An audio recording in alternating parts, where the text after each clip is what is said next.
అంటే భూమి రేటు పెరగడం అని మాత్రమే ఉంది. అభివృద్ధి అంటే అందరూ బ్రతకడానికి ఆవాసయోగ్యం కాకుండా అందరూ బ్రతకలేని స్థాయి ఉంటే అభివృద్ధి అనేది ఇక్కడ ఫీలింగ్. ఇప్పుడు కోకాపేటలో ఇప్పుడు నిన్న మొన్న 220 కోట్లు 23 కోట్ల రూపాయలు 235 కోట్లు ఎంతో పెట్టారు అక్కడ. తీరా చూస్తే అది స్టేట్ బ్యాంక్ ఆఫ్ హైదరాబాద్ వాడి భూములు తీసుకొచ్చి స్టేట్ బ్యాంక్ ఆఫ్ ఇండియా వాడి భూములు తీసుకొచ్చి వీళ్ళు వేలం వేసి పడేసి స్టేట్ బ్యాంక్ ఆఫ్ ఇండియా అయితే ఆ భూమిని నీకు 5 ఎకరాలు 1200 కోట్లు నీకెందుకు మేమే అమ్ముకుంటామంది. అది దాని మీద ప్రెషర్ తెచ్చి వాళ్ళకి వేరే చోట భూమి ఇస్తారు.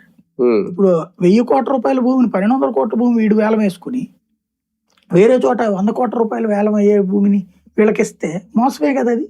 ఎవరు మోసం చేసినట్టు. ఇంకోటి గతంలో 100 కోట్లు 150 కోట్లు అని చెప్పి వేలం వేసిన చోట ఆ తర్వాత వాళ్ళు మధ్యలో డ్రాప్ అయిన బోల్డ్ ఉన్నాయి చెప్పరవి. ఈ ప్రచారం ఎక్కువ చేస్తారు. బేసిక్ గా 2 తెలుగు రాష్ట్రాలు ఏంటంటే మ్యానిపులేటెడ్ రియల్ ఎస్టేట్ పాలిటిక్స్ నడుస్తాయి.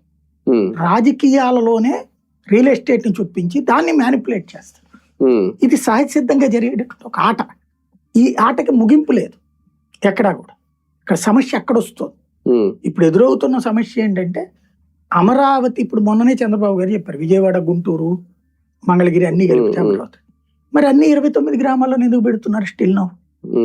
ఇప్పుడు మంగళగిరిలో ఒక స్టేడియం ఉంది. ఇంకా నువ్వు మళ్ళీ అక్కడ స్టేడియం అని చెప్పి మళ్ళీ అక్కడ జనాలు కడుపుకోవటం ఎందుకు? ఇప్పుడు ఆ జనాలు